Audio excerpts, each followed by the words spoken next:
الحمد لله رب العالمين والعاقبة للمتقين الصلاة والسلام على سيد الأنبياء والمرسلين. قال الله تعالى في الكلام المجيد: صدق الله العظيم. أفلا يتدبرون القرآن أم على قلوب أقفالها. صدق الله العظيم. رب اشرح لي صدري ويسر لي أمري واحلل عقدة من لساني يفقهوا قولي. ان اللہ وملائکتہ یصلون علی النبی یا ایھا الذین آمنوا صلوا علیہ وسلموا تسلیما. مل کے پڑھیے: صلاۃ والسلام علیک یا رسول اللہ وعلی آلک واصحابک یا سیدی یا حبیب اللہ. صلاۃ والسلام علیک یا رحمۃ للعالمین وعلی آلک واصحابک یا سیدی یا خاتم النبیین.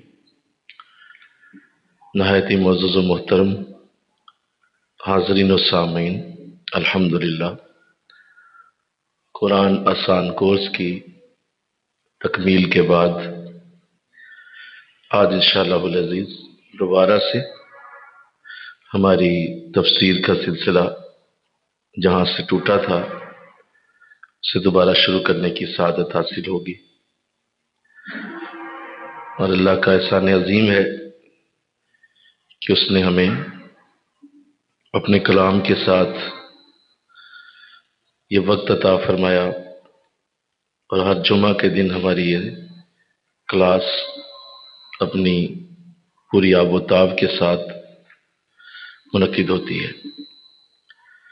سورہ روم کی مبارک گفتگو جاری تھی اور سورہ روم کی خوبصورت آیات پڑھنے کی سعادت حاصل ہو رہی تھی. آج انشاءاللہ العزیز اس کی اگلی آیات پڑھی جائیں گی، اور قرآن کریم کا جو ترجمہ و تفسیر کے ساتھ یہ انداز جس پہ اللہ نے ہمیں توفیق دی ہے، اس پہ اس کا کروڑہا شکر ہے کہ بے شک اس کی ایک ہی آیت پڑھ لی جائے اور اسے ترجمے کے ساتھ اور تفسیر کے ساتھ سمجھ لیا جائے. آقا الاسلام نے ارشاد فرمایا: قرآن کی ایک آیت کو سمجھ کے پڑھنا ساری رات نفل پڑھنے سے بہتر ہے. یعنی اگر کوئی ساری رات میں مسلسل نفل پڑھتا رہا تو جس درجے پہ وہ پہنچے گا اس سے بہتر یہ ہے کہ وہ کسی آیت کو کھولتا اور اس کا ترجمہ پڑھتا اور اس کو سمجھنے کے لیے تفاسیر پڑھ لیتا. تو اگر اس کے یہ 10-15 منٹ 20 منٹ آدھا گھنٹہ اس پہ لگا ہے، حضور فرما رہے ہیں کہ یہ ساری رات نفل پڑھنے سے بھی بہتر عمل ہے، یہ اس سے بھی اعلیٰ عمل ہے جو اس نے کیا ہے. تو اندازہ کیجئے کہ ایک آیت کو اگر اس طرح پڑھا جائے تو اس قدر برکت اور اس قدر رحمت اور اس قدر فضل والا معاملہ ہے. تو بتائیے کہ اگر 2 آیتیں پڑھی جائیں، 3 پڑھی جائیں، 4 پڑھ لی جائیں، ایک رکوع پڑھ لیا جائے تو اس کی عزت و برکت کتنی زیادہ ہو. الحمدللہ. تو اس لیے ہمیشہ اس چیز کو یاد رکھتے ہوئے زندگی میں وقت گزاریے کہ قرآن کریم کے اندر اتنی برکت ہے کہ اس کی ایک آیت پوری رات پہ حاوی ہے، اور اتنا اس کے اندر نور ہے، اتنا اس کے اندر اللہ نے علم اور اتنی اس کے اندر وسعت رکھی ہے کہ اگر کوئی اسے مسلسل اس طرح کا انداز رکھ کے پڑھتا رہے تو اس کے لیے برکتوں اور رحمتوں کے بے شمار دروازے کھلتے ہیں. پھر یہ بات بھی بار بار عرض کی گئی کہ ہمیں اللہ نے جس مقصد کے لیے بھیجا ہے وہ عبادت ہے، اور عبادت اس وقت ہوتی ہے جب آپ کسی کو پہچانتے ہیں. اگر آپ کسی کی پہچان ہی نہیں رکھتے تو آپ اس کی عبادت بھی نہیں کر سکتے. آپ کو پہچاننا ہوتا ہے کہ میں کس کے آگے جھک رہا ہوں. کیا یہ کوئی درخت تو نہیں ہے؟ کیا کہ یہ کوئی پتھر تو نہیں ہے؟ کیا یہ کوئی سورج یا چاند تو نہیں ہے؟ کیا یہ کوئی اور کوئی مخلوق تو نہیں ہے؟ میں کس کے آگے جھک رہا ہوں؟ میں عبادت کے لیے اگر جھکنا چاہتا ہوں، سجدہ کرنا چاہتا ہوں، تو وہ کس کے آگے ہو رہا ہے؟ یہ دیکھنا ہوتا ہے کہ عبادت کرنی کس کی ہے۔ تو وہ معرفت اس عبادت کی، وہ اصل میں اس عبادت کی جان ہوتی ہے۔ اگر آپ نے معرفت نہیں لی تو وہ عبادت بے جان ہے، کہ آپ کو پتہ ہی نہیں کہ سامنے کون ہے، اور اس کی ذات کا آپ کو علم ہی نہیں ہے، تو کیسے آپ اس کے سامنے سجدہ کر رہے ہیں؟ کیسے اس کے آگے رکوع کر رہے ہیں؟ آپ کو علم ہے کہ وہ کون ہے؟ تو ایسے ہی اگر کوئی اللہ کو پہچانتا ہی نہیں ہے تو وہ کیسے عبادت کر سکتا ہے؟ اسے علم ہی نہیں کہ اللہ کی معرفت، اس کی پہچان کیا ہے۔ تو اس کی معرفت اور پہچان قرآن کریم سے نصیب ہوتی ہے۔ قرآن اصل میں معرفت کی کتاب ہے۔ یہ تمہیں بتائے گا کہ اللہ ہے کیسا، اور اللہ کی بارگاہ کیسی ہے، وہ کس طرح کا ہے، اور اس کے معاملات کیا ہیں۔ جیسے اس نے قرآن میں فرمایا، قل هو اللہ احد، وہ ایک ہے، اللہ الصمد، وہ بے نیاز، لم یلد، وہ کسی سے جنا نہیں گیا، ولم یولد، نہ اس سے کوئی جنا گیا، ولم یکن لہ کفوا احد، اس جیسی کوئی مثال ہی نہیں ہے۔ اب یہ جو جملے ہیں یہ کس کتاب سے اٹھائے گئے؟ بولیے، قرآن سے۔ اس کا تو قرآن ہمیں بتا رہا ہے اللہ کیسا ہے۔ قرآن ہمیں اللہ کی معرفت دے رہا ہے، قرآن ہمیں اللہ کی پہچان دے رہا ہے، قرآن ہمیں اللہ کا وہ رخ دے رہا ہے جس کو دیکھنے سے ہمیں علم ہوگا کہ ہم کس کے آگے جھک رہے ہیں۔ ایک ایسی ہستی جو بے نیاز ہے، ایک ایسی ہستی جسے کسی کی حاجت ہی نہیں ہے، ایک ایسی ہستی جو کسی سے جنا نہیں گیا، نہ اس سے کوئی جنا گیا، اور ایک ایسی ہستی جس کی کوئی مثال ہی نہیں ہے۔ تو بس بولیے، اب جس کو یہ علم ہو گیا، اب سجدہ کرنے کا مزہ کیسا ہے؟ اب تو سجدہ کرنے کا لطف اور ہوگا، بولیے، کیونکہ آپ کو علم ہو گیا کہ ایسی ذات ہے یہ، اور پھر وہ کیسا عالی شان ہے، اس کی شان کتنی بلند ہے کہ وہ زمینوں اور آسمانوں کا مالک ہے، وہ ہر ذی روح کا مالک ہے، وہ ہر جان کا مالک ہے، وہ ہر مخلوق کی پیدائش کا اصل ہے، اور ہر جگہ اسی کا نور ہے۔ اور اللہ نور السماوات والارض، اللہ زمین و آسمان کی روشنی ہے۔ جو تمہیں روشنی نظر آتی ہے، یہ اللہ ہی کی ذات کی طرف اشارہ دے رہی ہے۔ اور جس نے یہ پڑھ لیا کہ اللہ زمین و آسمان کی روشنی ہے، تو بتائیے سجدہ کرنے کا مزہ آئے گا کہ نہیں آئے گا؟ یہ کہاں سے لے گا وہ چیزیں؟ قرآن سے۔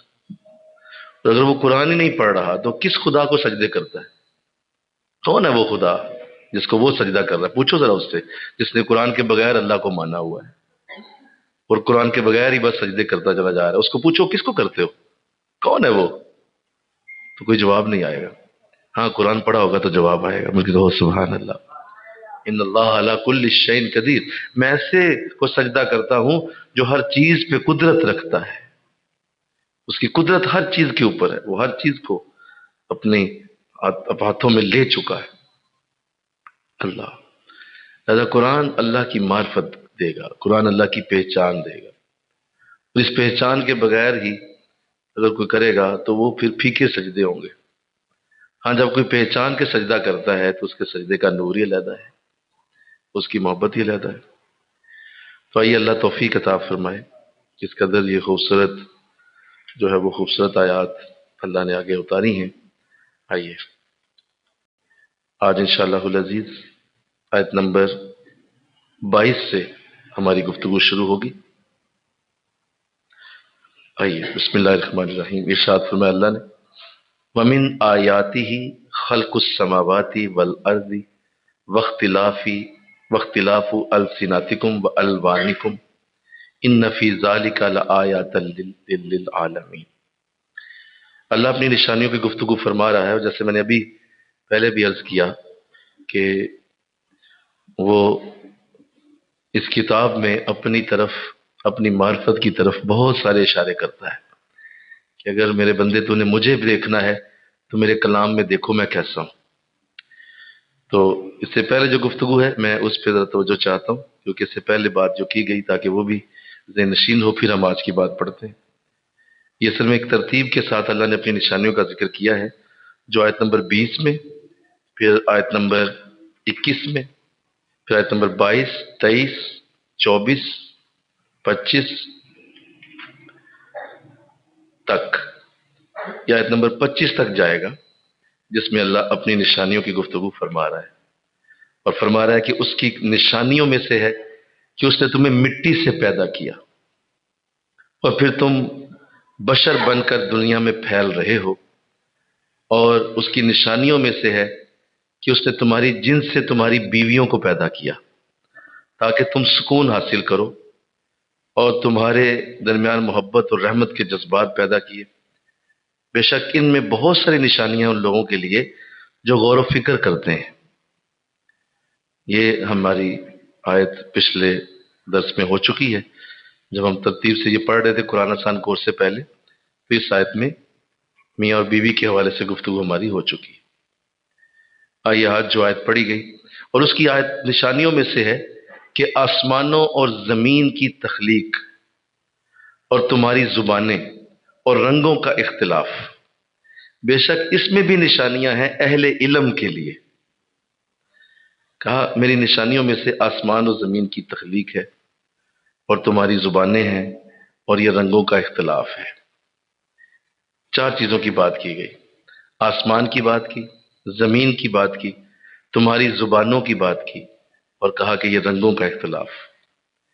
یہ خوبصورت ترتیب سے میرے رب نے جو یہ انداز بنایا ہے، میں اس پہ آپ کی توجہ چاہتا ہوں کہ کس قدر جو ہے وہ آدم کی ایک اولاد ہے، یعنی ایک ہی آدم سے پیدا ہوئے ہیں، لیکن اتنی کثیر زبانیں، اور پھر ان آدم کی اولاد کے چہروں کا رنگ، یہ جو اس کی خوبصورتی ہے، یہ اللہ خاص طور پہ قرآن میں اس کا ذکر کر رہا ہے کہ میرے بندو دھیان تو کرو کہ یہ کس قدر جو ہے وہ اہل علم کے لیے اس میں چھپی ہوئی باتیں ہیں، کہ ہم نے آسمان اور زمین کو تو بنایا ہی بنایا، ساتھ تمہاری کئی زبانیں بنا دی۔ تھوڑا سا تم فاصلہ طے کرتے ہو تو زبان بدل جاتی، گجرات جاتے ہو زبان اور ہے، اسلام آباد جاتے ہو زبان اور ہے، اٹک جاتے ہو زبان اور ہے، پشاور جاتے ہو اور ہے، کوئٹہ میں جاتے ہو اور ہے، ادھر سندھ کی طرف چلے جاؤ بولو زبان بدل گئی ہے، ادھر بلوچستان چلے جائیں بدل گئی ہے۔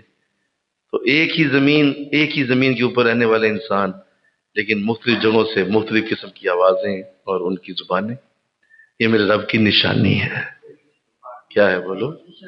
یہ نشانی ہے کہ وہ اس طرح کرتا ہے۔ ملکوں کی زبانیں علیحدہ ہیں، جاپان والے علیحدہ بات کریں گے، جرمن والے علیحدہ لفظ بولیں گے، جو ہے عرب میں عربی بولی جائے گی، اسی طرح جو ہے ایران میں فارسی بولی جائے گی۔ تو یہ ساری زبانیں علیحدہ علیحدہ، تو اللہ ذکر کر رہا ہے کہ ہم نے اس کے اندر بھی اپنی نشانیاں رکھی ہوئی ہیں، کہ جب تم وہ زبانیں پڑھو گے تو تمہیں اندازہ ہو جائے گا کہ میرا رب کیسا اعلیٰ تخلیق کرنے والا ہے۔ اس نے زبانوں کو بھی علیحدہ کر دیا، اور ساتھ تمہارے رنگوں کو بھی علیحدہ کر دیا۔ جو گرم علاقے ہیں وہاں کے رنگ اور ہیں، جو افریقہ کے ملک ہیں وہاں رنگ کالے ہیں، جو یورپ کے ملک ہیں وہاں سفید ہیں، جو یہ ایشیا کے ملک ہیں وہاں گندمی رنگت ہے۔ تو مختلف چہروں کے رنگ بھی علیحدہ کر دیے۔ یہ بھی میرے رب نے کمال کیا، فرمایا یہ بھی میری نشانی ہے اللہ۔ اور یہ کس کے لیے ہے؟ اہل علم کے لیے، یہ نالج والے لوگ جو ہیں ان کے لیے بات کر رہا ہوں کہ وہ علم والے ہیں، تو ان کے لیے میری نشانی ہے کہ یہ کمال صرف خدا ہی کر سکتا ہے۔ اور آگے فرمایا وَمِنْ آيَاتِهِ مَنَامِكُمْ بِاللَّيْلِ، اور اس کی نشانیوں میں سے ہے تمہارا رات کو سونا۔ ذرا بولو نا، رات کو سونا، وَالنَّهَارِ، اور دن کے وقت، وَابْتِغَاءٌ مِّن فَضْلِهِ، اور دن کے وقت اور تمہارا اس کا فضل تلاش کرنا۔ ان فی ذلک لآیات، بے شک اس میں بھی نشانیاں ہیں، لقوم یسمعون، ان کے لیے جو غور سے سنتے ہیں، جو غور سے سنتے ہیں۔ یہ تمہارا رات کو سونا، یہ میری نشانی ہے۔ انسان جب رات کو سوتا ہے تو اس کی روح کے اور جسم کے درمیان صرف ایک باریک سا تعلق رہ جاتا ہے، باقی سارے تعلق توڑ دیے جاتے ہیں، اور اس وقت آپ کی آنکھیں بند ہیں، نہ آپ دیکھ سکتے ہیں، نہ آپ سن سکتے ہیں، نہ آپ چکھ سکتے ہیں، نہ آپ چھو سکتے ہیں، نہ آپ سونگھ سکتے ہیں۔ یہ ساری حصیں بند کر دی جاتی ہیں، اور انسان کا دیکھنا، سننا، چکھنا، سونگھنا، چھونا، یہ ساری حصیں اللہ بلاک کر دیتا ہے۔ اور اصل میں یہی تو زندگی ہے۔ اگر یہ ان حصوں کو ہی بند کر دیا جائے تو انسان کی زندگی ختم ہو جاتی ہے، لیکن اللہ رات میں یہ سارے حصے تمہیں سے واپس لے کے صبح جو ہی تمہاری آنکھ کھلتی ہے یہ ساری حصے تمہیں واپس کر دی جاتی ہیں، تمہیں دوبارہ دے دی جاتی ہیں۔ آنکھیں دیکھنا شروع کر دیتی ہیں، ہاتھ چھونا شروع کر دیتے ہیں، کان ناک سونگنا شروع کر دیتے ہیں، کان سننا شروع کر دیتے ہیں، زبان بولنا شروع کر دیتے ہیں۔ تو یہ ساری حصے تمہیں ہم ہر روز واپس کر رہے ہیں، حالانکہ ہم چاہیں تو تمہیں واپس نہ کریں، وہ رات کی نیند ہی تمہاری موت بن جائے، لیکن ہر روز تمہیں دوبارہ دے دیا جاتا ہے۔ تو سوچو تو صحیح، تمہارا رات کو سونا یہ تمہارے لیے ہماری نشانی ہے کہ نہیں ہے؟ کوئی ہے ایسا جو تمہیں ہر روز رات کو سلاتا ہے اور پھر اٹھاتا ہے؟ کوئی ہے ایسا جو تمہارے لیے رات کی نیند کا سبب بنتا ہے؟ اور یہ دیکھیے کس قدر اس کو اللہ نے خاص انداز سے فرمایا کہ اگر تم رات کو نیند لیتے ہو تو صبح تازہ دم ہو کر اٹھتے ہو اور نئے جوش کے ساتھ تم نئے دن کا استقبال کرتے ہو۔ اور وہ جو نیند ہے وہ تمہارے لیے کتنی بڑی نعمت ہے۔ اصل میں جو نیند ہے یہ انسانی جسم کا ریسیٹ سوئچ ہے۔ کیا ہے بولو؟ یہ ریسیٹ سوئچ ہے، آپ اپنے آپ کو ریسیٹ کرتے ہیں اور آپ کا برین ریسیٹ ہو جاتا ہے، آپ کا پورا جسم ریسیٹ ہو جاتا ہے۔ یا جیسے آپ کہتے ہیں کہ کسی موبائل کو کہتے ہیں کہ موبائل ریسیٹ کر لیں، اس کا مطلب یہ ہوتا ہے کہ اس کی ساری چیزوں کو اڑا کے دوبارہ نیا بنا لیں۔ تو اللہ روز انسان کو نیا بناتا ہے، ریسیٹ کرتا ہے نیند کے ذریعے۔ نیند ایک بہت بڑی اللہ کی نعمت ہے، اور یہ روٹی پانی غذا جو ہم استعمال کرتے ہیں اس سے بھی زیادہ ضروری ہے۔ دیکھیے اگر کوئی انسان پانی یا کھانا نہ کھائے اور پانی نہ پیے تو زیادہ سے زیادہ جو اس کی زندگی ہے وہ 7 دن ہے۔ 7 دنوں سے زیادہ کوئی انسان چاہے وہ کتنا ہی طاقتور ہے 7 دنوں سے زیادہ کھائے پیے بغیر زندہ نہیں رہ سکتا، اس کی موت واقع ہو جاتی ہے۔ اس کو ہر صورت پانی چاہیے، اس کو ہر صورت کھانا چاہیے، اور یہ اس کی زندگی ہے۔ 7 دنوں سے زیادہ وہ زندہ نہیں رہ سکتا۔ لیکن نیند ایک ایسی چیز ہے، صرف 3 دن آپ کسی کو نیند سے محروم کر دیں اور نیند نہ اس کو لینے دیں، چوتھے دن فوت ہو جائے گا۔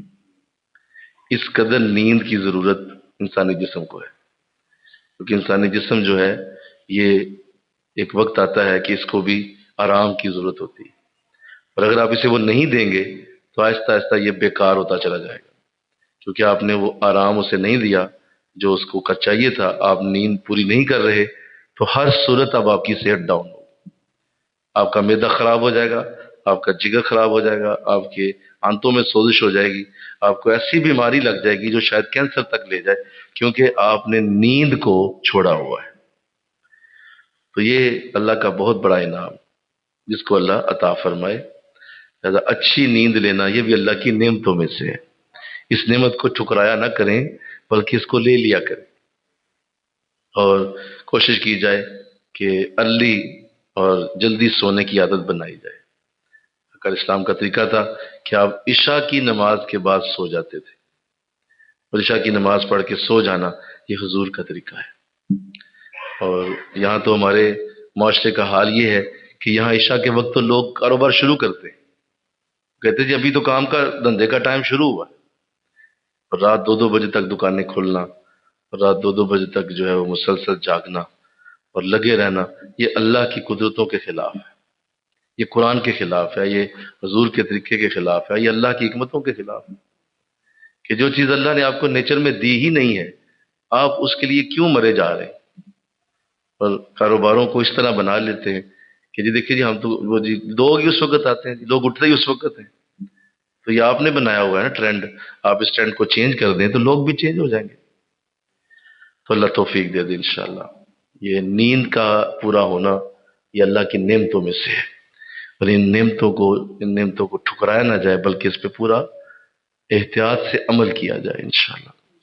اپنے گھر میں نیند کا نظام بنائیں، اپنے گھر کے اندر نیند کے نظام کو نافذ کریں کہ بھائی یہ 9 بج گئے، یہ 10 بج گئے، بس ختم، اب تمام ایکٹیویٹیز بند ہیں، اب انٹرنیٹ بھی بند ہو جائے گا، اب ٹی وی بھی بند ہو جائے گا، اب کوئی موبائل نہیں ہے استعمال کرنا، بہت کوئی ضروری چیز ہے تو استعمال کر لیں، ورنہ 10 بجے 11 بجے تک میکسیمم اپنے گھر کو ہر چیز بند کر دیں اس کی، کیونکہ آج ہم نے اس کو بالکل چھوڑ دیا ہوا ہے، تو اس کی وجہ سے آپ دیکھیں کیسی کیسی بیماریاں لوگوں کو لگی ہوئی ہیں، کیونکہ کئی سالوں سے نیند کمپرومائز ہو رہی ہے۔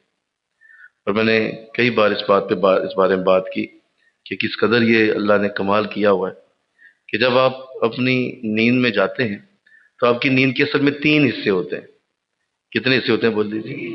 3 حصے ہوتے ہیں۔ ایک ہوتا ہے پہلا حصہ، اس پہلے حصے میں ابھی آپ گہری نیند میں جا رہے ہوتے ہیں، یہ تقریباً پہلا 1 گھنٹہ جو ہے آپ کی نیند کا، وہ پہلا حصہ ہوتا ہے۔ اور دوسرا حصہ جو ہوتا ہے جب آپ گہری نیند میں چلے جاتے ہیں، اور تیسرا حصہ وہ ہوتا ہے جب آپ گہری نیند سے بیدار ہونے کی طرف جا رہے ہوتے ہیں۔ تو یہ 3 حصے ہیں۔ اس میں یہ یاد رکھیے کہ جو 12 بجے سے پہلے کا وقت ہے وہ گہری نیند کا وقت ہوتا ہے، اس وقت سونا لازم ہوتا ہے، اور آپ نے وہ جو 12 بجے سے پہلے کا وقت ہے وہ سونے کے لیے لازم رکھنا ہوتا ہے اپنا، اس میں آپ نے سو جانا ہوتا ہے، گہری نیند وہ ہے۔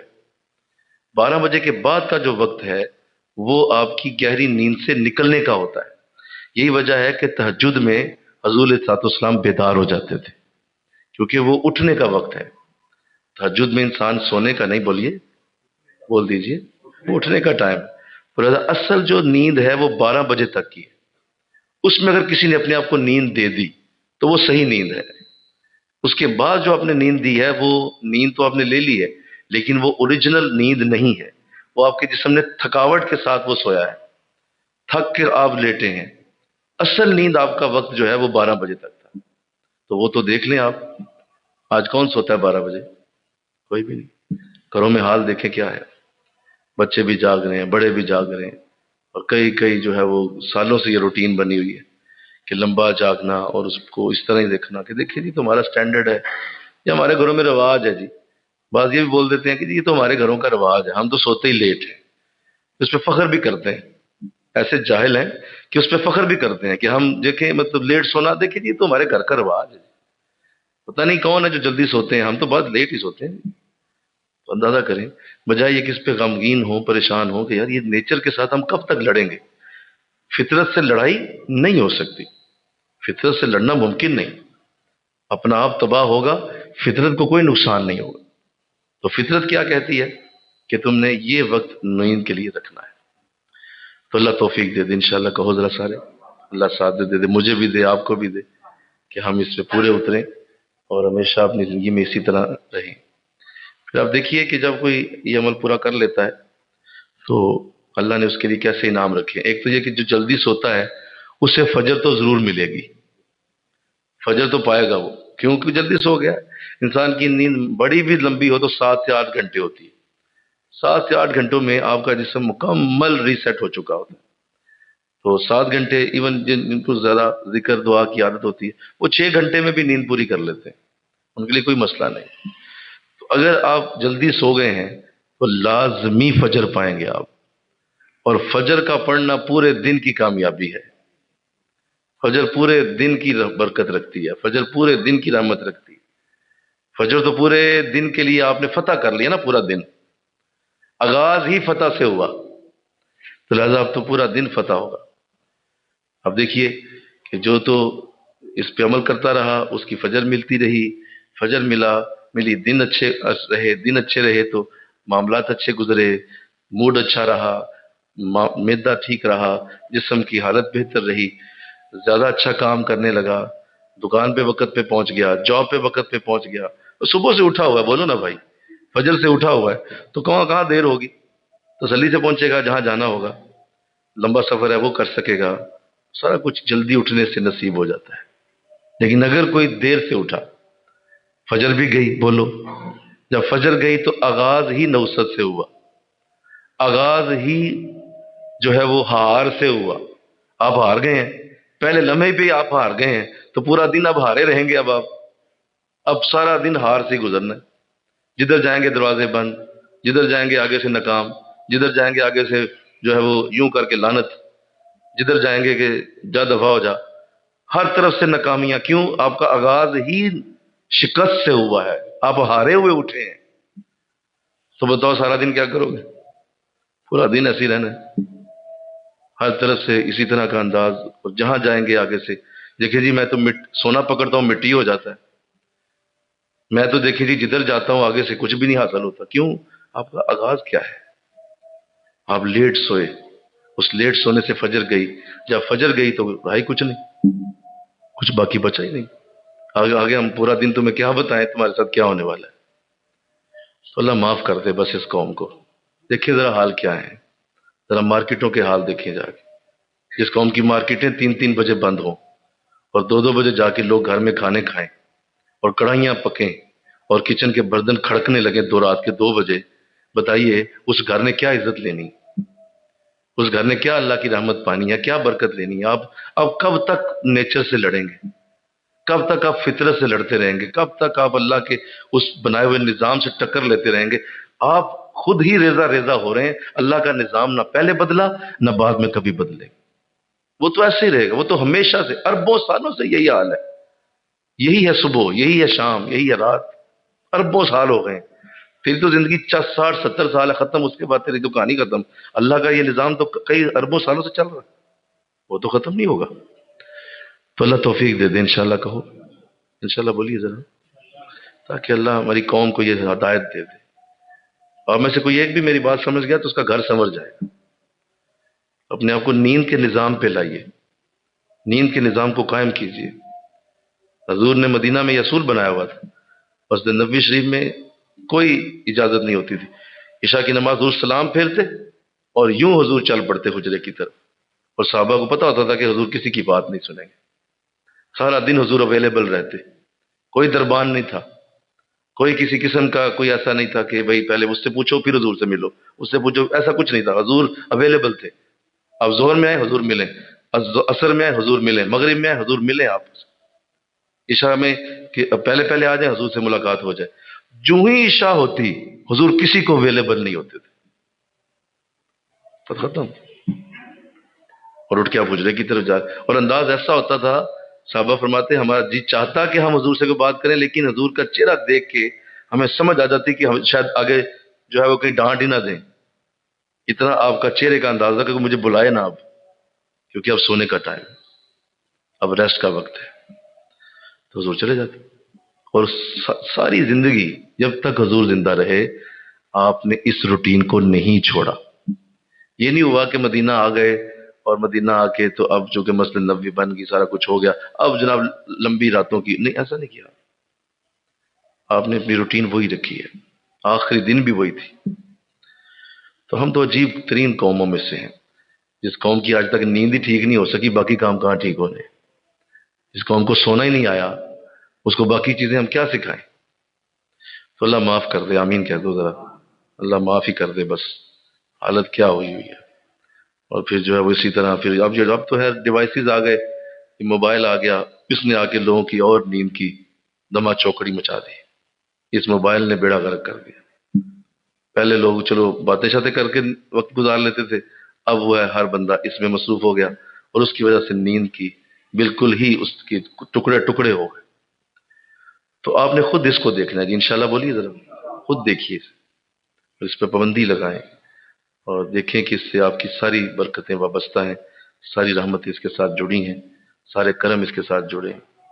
اور بار بار وہ حدیث جو حضور نے ارشاد فرمائی حضرت موسیٰ علیہ السلام کے بارے سے یاد کریں، اسے یاد کر کے زندگی گزاریں۔ حضرت موسیٰ علیہ السلام نے اللہ سے پوچھا، مولا اگر تیرا بھی کوئی خدا ہوتا تو اس سے کیا مانگتا؟ فرمایا اے موسیٰ میں اس سے صحت مانگتا، یعنی اللہ کو بھی اللہ معاف فرمائے، کہنے کے لیے، سمجھانے کے لیے بتا رہا ہوں، اللہ کو بھی صحت ہی چاہیے کہ مجھے صحت دے دیا، میں صحت مند ہوں گا تو سب کچھ ہوگا۔ تو اگر صحت ہی نہیں ہے تو کیا نماز، کیا روزہ، کیا زکوٰۃ، کیا آپ حج عمرہ، کیا آپ جو ہے وہ کوئی جا کے کام شام اور جاب اور دکانداری، ختم، کچھ بھی نہیں رہتا، اور اس کا سارے کا سارا تعلق آپ کی نیند سے جڑا ہوا ہے۔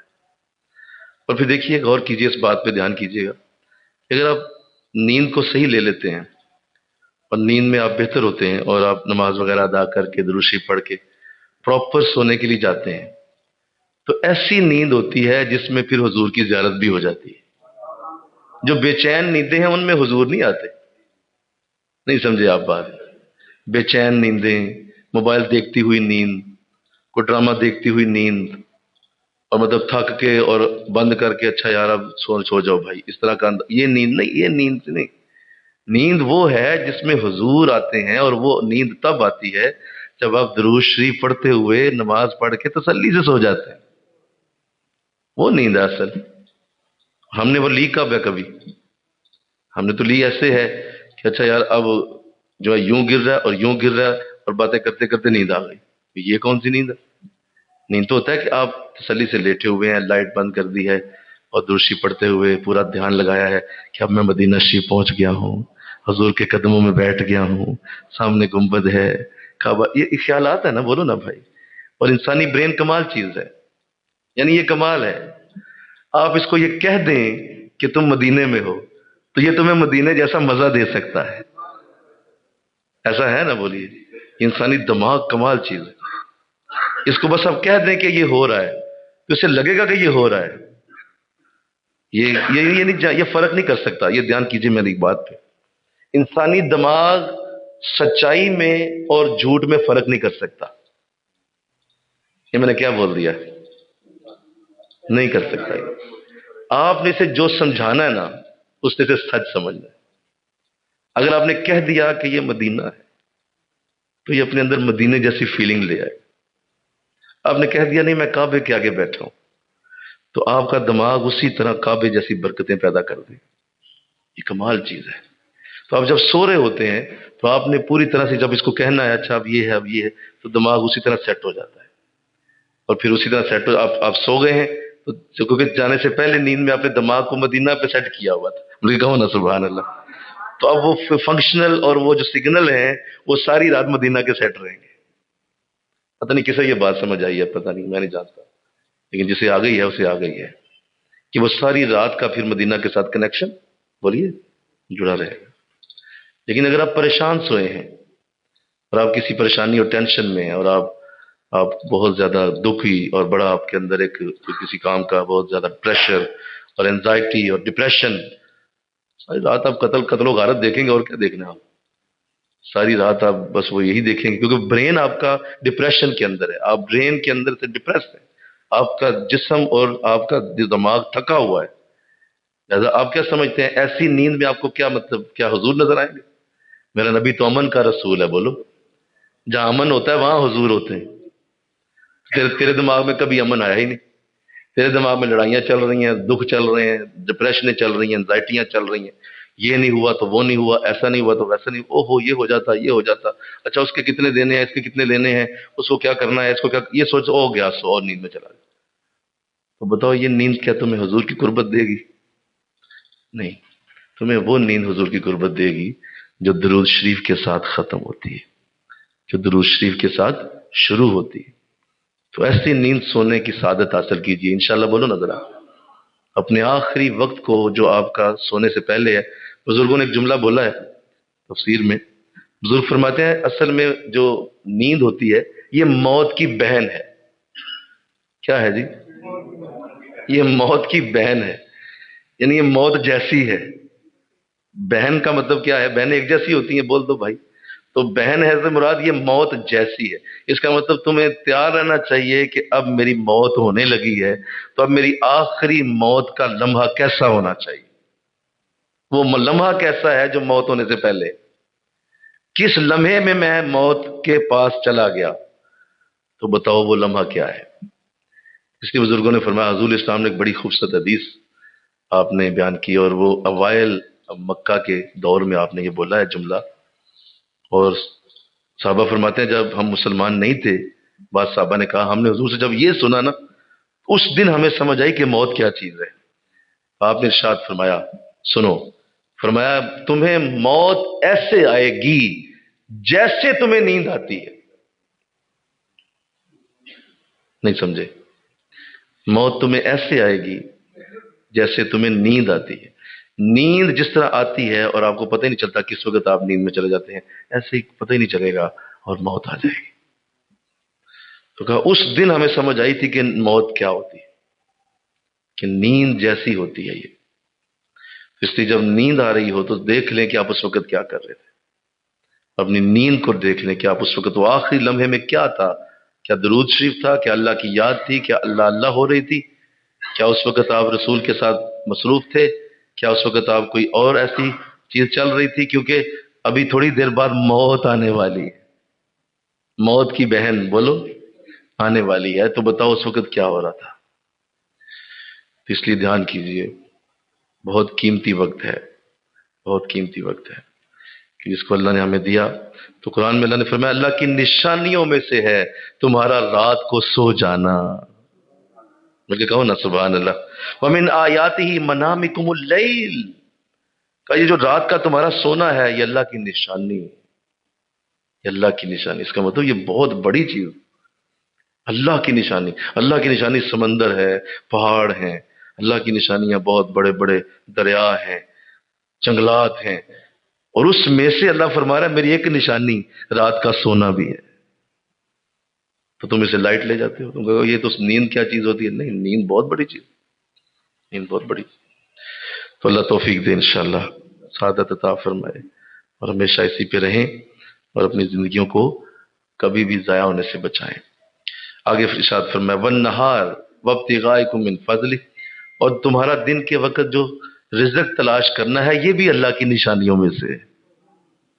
یعنی اٹھ کے جب تم رزق تلاش کرتے ہو اپنا، اور تم اپنے رب کے رزق کے لیے چلتے ہو، تو تمہیں پتہ نہیں ہوتا کہ آج تمہیں کتنا ہم دیں گے. لیکن جب تمہاری شام ہوتی ہے تو تمہاری جیب بھری ہوتی ہے، ہم تمہیں عطا کر دیتے ہیں. اور یہ جو تم فضل ہمارا تلاش کرنے نکلتے ہو تو اس کے بعد جتنی بھی تمہارے ساتھ معاملات چل رہے ہوتے ہیں وہ ہم خود اپنی مرضی سے طے کر رہے ہوتے ہیں. کس کو کتنا دینا، کتنا کم کرنا، کتنا زیادہ کرنا. کس کی دکان پہ آج کوئی گاہک نہیں آئے گا، کس کی دکان پہ آج سارے گاہک پہنچیں گے، کون بیمار ہو جائے گا، کون کی کس کی دکان بند رہے گی. یہ ساری چیزیں ہم طے کرتے ہیں. لہذا دن کا فضل بھی ہماری نشانیوں میں سے ہے.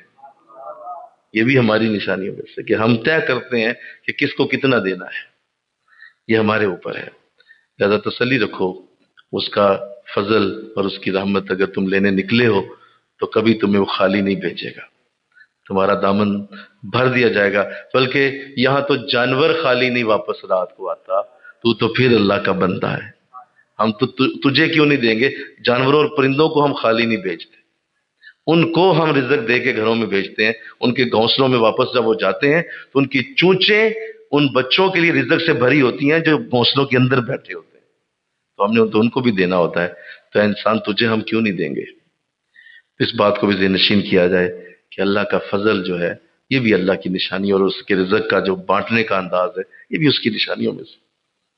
اور حضور کی یہ حدیث یاد رکھ کے زندگی میں چلنا ہے انشاءاللہ. کل اسلام نے ارشاد فرمایا کہ ہم اپنی مرضی سے رزق کو تقسیم کرتے ہیں. اللہ فرماتا ہے ہم اپنی مرضی سے رزق کو تقسیم کرتے ہیں. اگر ہم کسی کو زیادہ دے دیں تو وہ فرعون بنے، ہم اسے کم دے دیتے ہیں تاکہ وہ فرعون نہ بن جائے. اور اگر ہم کسی کو کم دیں تو وہ قتل و غارت پہ اتر آئے، ہم اسے زیادہ دے دیتے ہیں تاکہ وہ قتل و غارت نہ کرے. ہم لوگوں کو دیکھ کے رزق دے رہے ہوتے ہیں کہ اس کو زیادہ دیا تو بہتر ہوگا، اس کو کم دیا تو بہتر ہوگا. لہذا ہماری تقسیم پہ کبھی اعتراض نہ کرنا، کبھی اعتراض نہ ہو. اعتراض کے الفاظ نہ منہ سے نکل جائیں کہ مجھے کم دیا اس کو زیادہ دے دیا، اس کو کم دیا اس کو زیادہ دے دیا. یہ تمہارا معاملہ ہی نہیں ہے. یہ ہم نے اپنی مرضی سے تقسیم کرنا ہے. جب چاہیں جسے چاہیں جیسا چاہیں عطا کر دیں. ان اللہ یرزق من یشاء بغیر حساب، ہم جسے چاہیں بغیر حساب کے عطا کر دیں. اور ان اللہ یرزق من یشاء ویقدر، ہم جسے چاہے زیادہ دے دیں اور جسے چاہیں کم دے دیں. یقدر بند کر دے رزق اس کا، یہ ہمارے اوپر. لہٰذا یہ بھی فضل اسی کا ہے کہ وہ جس کو جس طرح چاہے دے. تو یہ بھی اسی کی نشانی ہے. اس سے تم مجھے پہچانو گے. اور کسی دن تم جاتے ہو تو تم بیٹھے ہوتے ہو حیران ہو جاتے ہو آج اتنا بڑا گاہک کہاں سے آ گیا. اتنا بڑا گاہک آ جاتا ہے کہ سارے مہینے کا تمہارا خرچہ اس سے نکل آتا ہے. تو یہ ہمارا فضل ہی تھا نا، تم تک پہنچا دی. اور پھر تم کسی جگہ ایسی جگہ بیٹھے ہوئے ہو جہاں کوئی رزق آنے کی امید نہیں ہے، ہم وہاں بھی تمہیں رزق کے لیے بندے بھیج دیتے ہیں۔ اور لوگ وہاں بھی دکانیں لگا کے بیٹھے ہیں، آپ نے دیکھا ہوگا کہ دکان ایسی جگہ پہ ہوتی ہے انسان حیران ہو جاتا ہے، یار یہاں گاہک کیسے آئے گا؟ مطلب آپ بازاروں میں پھرتے ہوں گے نا، آپ کو دیکھا ہوگا اپنی دکانوں کو اندر کر کے نا، وہ پیچھے جا کے گلی میں وہ آخری نکر پہ کوئی دکان، انسان حیران ہو جاتا ہے، یار یہاں کون آئے گا بھائی؟ لیکن اللہ اس سے بھی رزق دے کے شام کو بھیج دے۔ کہتا ہے یہ ہماری نشانی کہ یہ رزق کا بانٹنا یہ ہمارے اوپر ہے، یہ اللہ کے کمال، وہ لطف و کرم ہے جن کی وہ گفتگو کر رہا ہے کہ اس کو بھی تم نے ہماری نشانی ہی سمجھنا ہے۔ آگے فرمایا ومن آیاتی، اور اس کی قدرت کی نشانیاں، یریکم البرق خوفا و طمعا وینزل من السماء ماء، اس کی نشانیاں ہیں کہ وہ تمہیں بجلی دکھاتا ہے ڈرانے کے لیے اور امید دلانے کے لیے، اور آسمان سے پانی اتارتا ہے اور زندہ کرتا ہے اس سے زمین کو اس کی موت کے بعد۔ کہا یہ جو تم کڑکا دیکھتے ہو اس کے ذریعے ہم دو کام لے لیتے ہیں۔ ایک ہم یہ کام لیتے ہیں کہ ہم اس سے تمہیں ڈرا دیتے ہیں کہ اگر رب کا کڑکا ایسا ہے تو وہ قیامت کا کڑکا کیا ہوگا، اگر آج یہ کڑک ایسی ہے تو وہ حشر کی کڑک بولو کیسی ہوگی، تو ایسا ہم تمہیں ڈرا دیتے ہیں۔ اور دوسرا تمہیں امید دلا دیتے ہیں کہ بادل گرج رہے ہیں، ابھی برسیں گے انشاءاللہ، لہذا گرجنے کی آواز آ گئی، اب لگتا ہے بارش ہونے کی امید ہے، بھائی چار پہیاں اندر لے آؤ بھائی، بھائی یہ سامان اندر کر لو بھائی، یہ دکان کے باہر جو چیزیں لٹکی ہیں ذرا اندر کر لو، بادلوں کی آواز آ گئی ہے، لہذا امید بھی ہے اور ڈراوا بھی ہے۔ مجھے کہو سبحان اللہ۔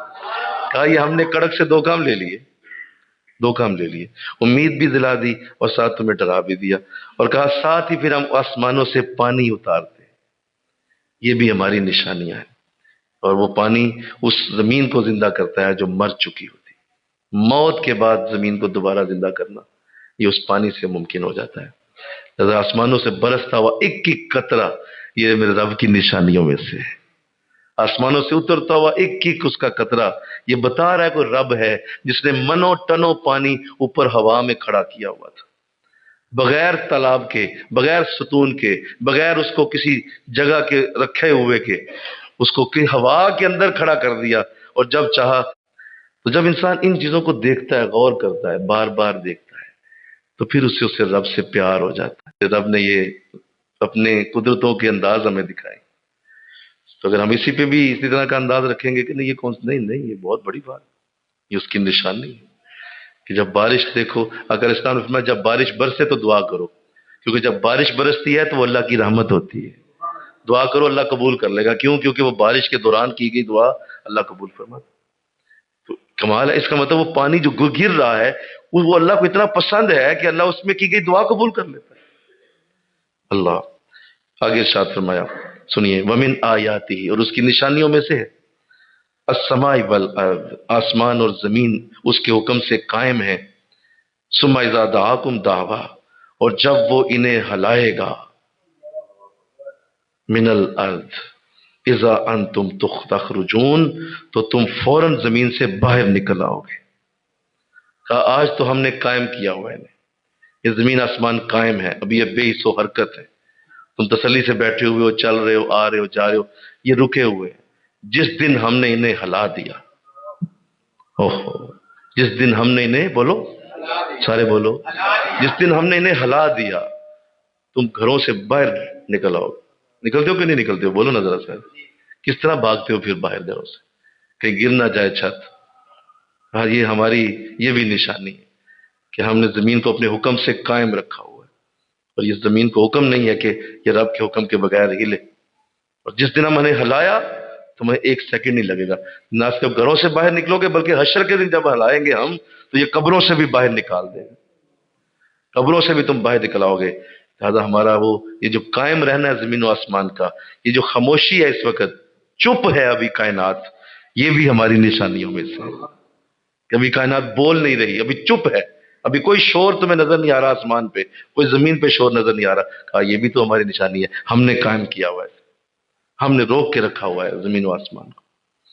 اللہ تو کس قدر میرے رب کو یہ اپنی نشانیاں پسند ہیں، جو بار بار وہ قرآن میں ہماری توجہ اس طرف دلاتا ہے اور بتاتا ہے کہ ادھر دھیان کرو، یہ میرے یہ خوبصورت نظارے، یہ میری جو ترتیب ہے قرآن میں دی گئی، اس کو دیکھو ہم نے کس طرح بنایا ہوا۔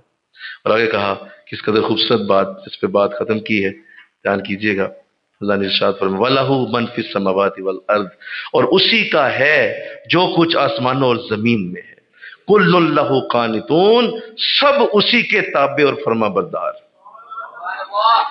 سب اسی کے تابع اور فرما بردار۔ اب میں ایک بات کرنے لگا ہوں، یہ ساری چیزیں اللہ نے جو بیان کر دی، زمین و آسمان کے لیے جو حکم دیے گئے، جو بارشوں کی بات کی گئی، اور اس سے پہلے اللہ نے جو باتیں فرمائی کہ یہ ہماری نشانی ہے، میاں بیوی کا جو تعلق ہے یہ ہماری نشانی ہے، یہ تمام آیات ہم تمہارے لیے جو گفتگو کے لیے اتار رہے ہیں، یہ راتوں کی نیند ہماری نشانی ہے، تمہارا دن کا فضل تلاش کرنا ہماری نشانی ہے، اور یہ جو بجلی کا کڑکنا ہے یہ ہماری نشانی ہے، آسمان سے پانی کا اترنا ہماری نشانی ہے۔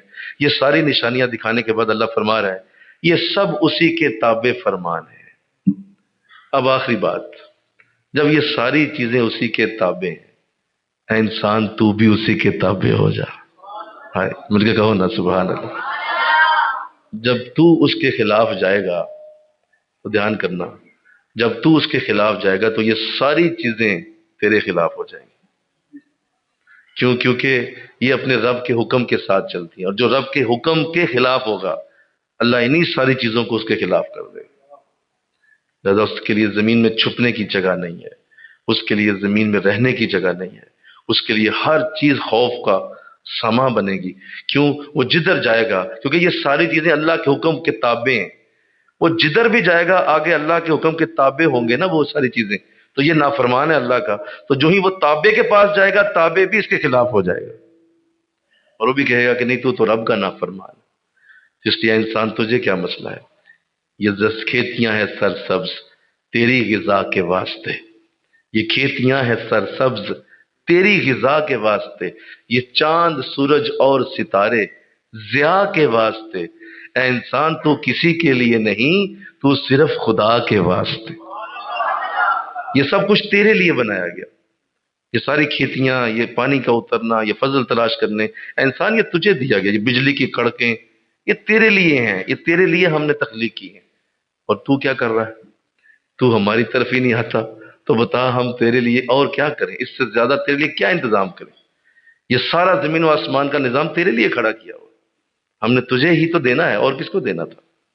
یہ ہم نے تیرے لیے بنایا، اور جب تو ہماری طرف نہیں آئے گا تو یہ ساری چیزیں ہم تیرے خلاف کر دیں، اور پھر وہ وقت آئے گا کہ جب حشر کے دن تمہارے اپنے ہاتھ تمہارے خلاف باتیں کریں گے، تمہاری زبان تمہارے خلاف ہی بولے گی، تمہارے جسم کا بال تمہارے خلاف گواہی دے گا کہ دیکھ مولا میں تو بڑی کوشش کرتا رہا کہ یہ سیدھے رستے پہ رہے، لیکن یہ نہیں آیا، تو میں اب تیرے آگے اس کی بات بتاتا ہوں کہ یہ کیا کرتا رہا۔